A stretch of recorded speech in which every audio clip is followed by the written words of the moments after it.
And I said, maybe. What do I sell those for? No, I said, what do these cost? And he said, they cost about $200, $190 or something like that. And I go, okay, and what do I sell those for? And he goes, you don't sell those. You use those. And I looked, and he handed them to me, and I looked at them, and I go, I don't have the body parts for this stuff, but what do you sell it for? And he says, well, you sell it for, it's around $350. And I said, okay, all right, well, I'll give it some thought. And so I left. He called me back. He followed up about 5 times or so. And then he says, he goes, is getting in the business a problem for you?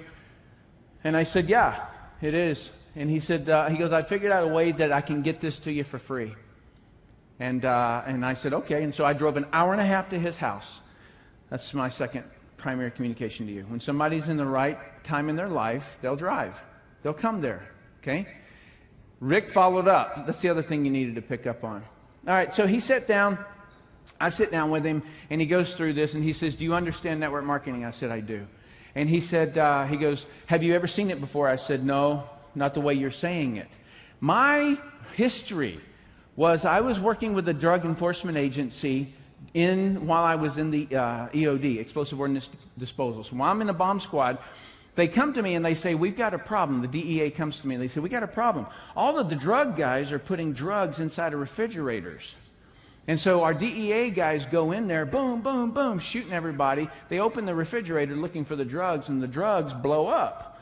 Okay, the bomb blows up inside the refrigerator. It blows the DEA guy up, and it blows the drugs up, and so they don't have any evidence anymore. And so they say, we need you to go in first. Really? Sounds like a heck of a job. Let me do this. And so I did. And so I would be the first guy through the door. I'd look for tripwires. I'd do a tripwire sweep, pit bull, ugly guy. You know, I would do that kind of a thing, and we would be shooting all the way in. And then I would defuse the refrigerator, and then we could open it up and get the drugs out. So while I was working undercover with the DEA, there were some things that I figured out. Where is the billboard that says, buy your cocaine here? None. So it's all by word of mouth, right? So if you were to add up the entire pharmaceutical industry, all the drugs in the world, legal drugs, and you were to add up all the oil in the world, it does not equal what the illegal drug industry does every year, and they never advertise. So when I heard of this by word of mouth, I'm like, makes sense to me. I thought Amway was a train. So Amway, Amtrak, I did not know the difference, so I was kind of in that ignorance, well, still am in some things, but kind of in that stage where I didn't really understand it.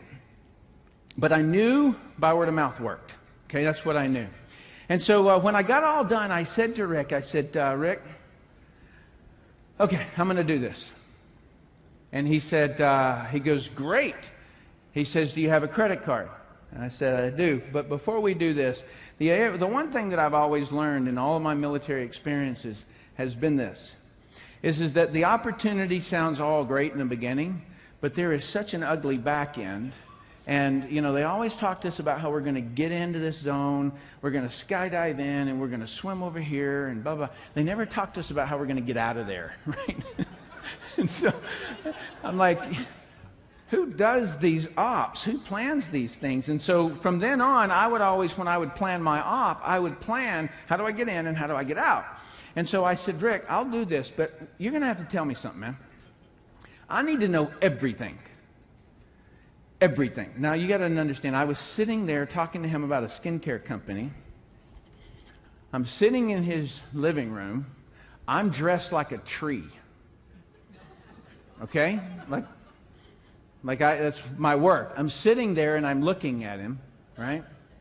And I said, you need to tell me everything that happens in this industry. All the good and all the bad. And if you leave anything out, I will take you out. I'm not kidding you. Rick today will tell you that's exactly what I said. I'll take you out. And I meant it. Does everybody now understand when that phrase was, he don't talk much? Do you understand why? Because I just had a different attitude. People, life, meanings didn't have the same that it does today. And so that's what I said. He was obviously uncomfortable with what I just said. He babbled around a little bit, and he said, he began to talk. He began to say a couple of things.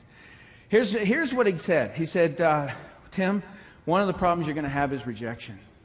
That's a problem in it. And I said, tell me about this rejection. And he said, well, Tim, what happens is that you're going to expose the business to somebody and they're going to tell you no.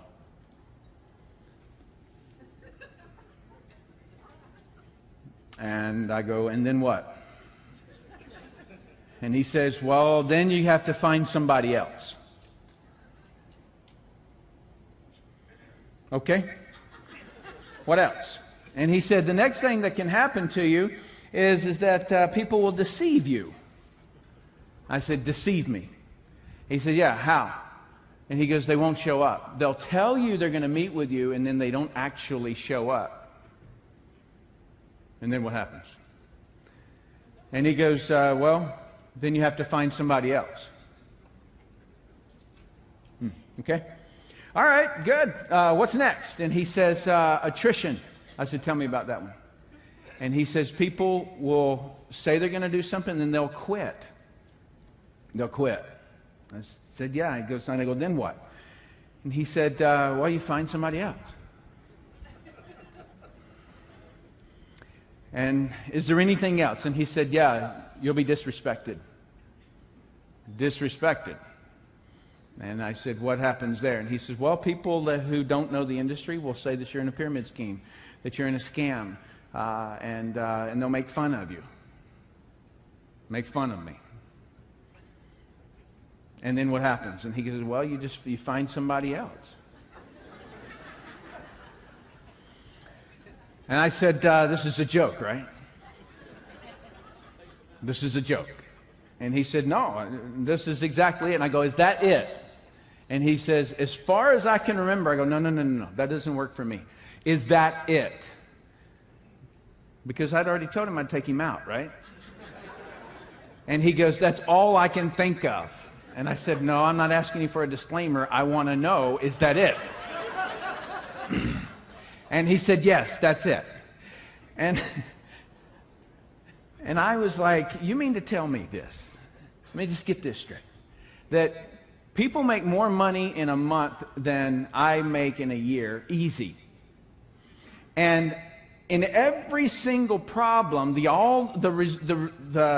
solution is always the same. Just go get somebody else.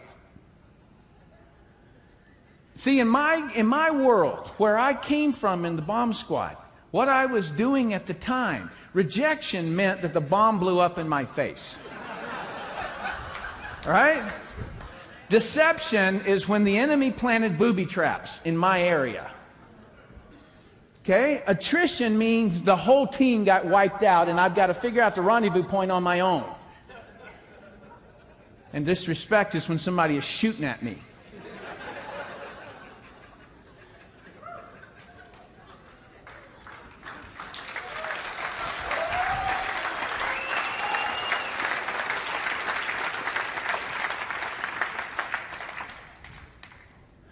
I had been in the business for about 2 months. I sponsored somebody in, and she came in. She was all frazzled. She had this folder in her hand. She had papers coming out of it and all kinds of things. She was a real estate agent, and she was sitting down in front of me, and she goes, "Whew, this business is so hard." I said, "Hard? Really?" If you'd understood where I was at just prior to coming in, I had dug a hole that was just about 6'4", just above my height, and I was in that hole for several weeks. We were doing recon.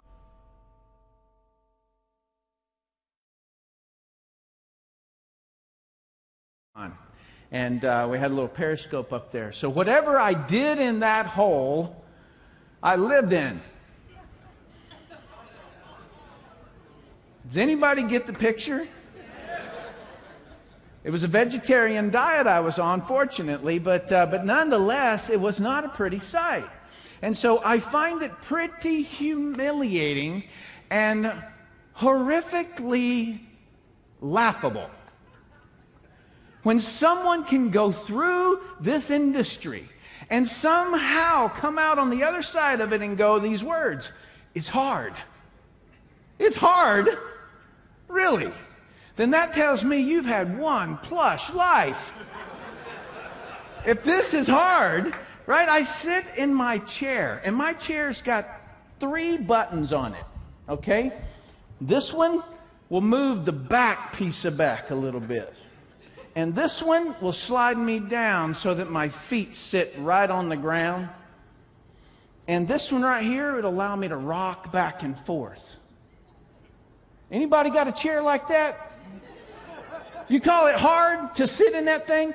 You stand up with your elbows like this for a week, and you do everything that you do. In other words, you know how you go to the bathroom? You don't get to go to the bathroom. You just sit right there and go to the bathroom. And then when you have to urinate, you do that too. And when you have to get a drink of water, sorry.